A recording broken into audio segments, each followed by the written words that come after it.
Olivier Véran est un homme ponctuel. Il est pile 13 h ce vendredi quand le ministre des Solidarités et de la Santé arrive à l'antenne aux Savoyardes de l'Agence régionale de santé à Annecy. Après les bénévoles du Secours populaire ce matin, il a souhaité rencontrer les personnels de l'ARS qui sont sur le pont depuis maintenant 1 an et demi pour tenter de gérer cette crise inédite. Et le ministre en a profité pour annoncer la création de 118 postes au sein de la délégation départementale. Direction ensuite la préfecture de Haute-Savoie à quelques encablures pour présenter à un parterre d'élus et de personnel de santé les grandes lignes de la déclinaison territoriale du Ségur de la santé.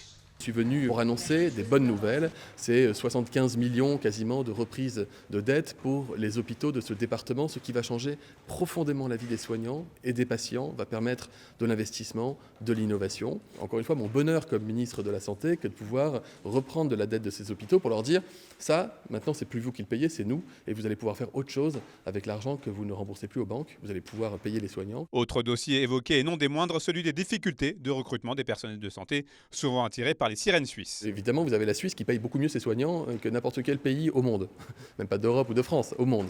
Donc ça veut dire qu'il y a un problème d'attractivité, entre guillemets, qu'il faut combler via des conventions avec la Suisse, il en existe.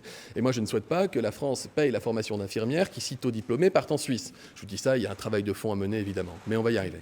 Mais preuve que la situation actuelle est source de division.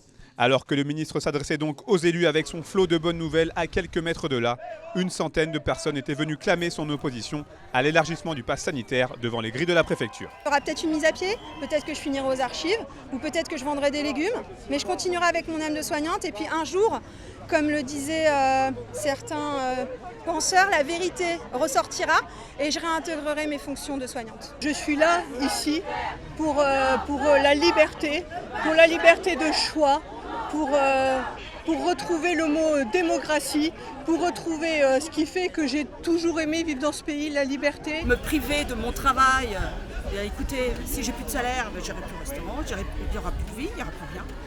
Mais en aucune façon, on prendra ma vie. Alors que depuis lundi, on recense près de 4 millions de prises de rendez-vous pour une vaccination. Plus que jamais en France, deux mondes semblent désormais s'opposer.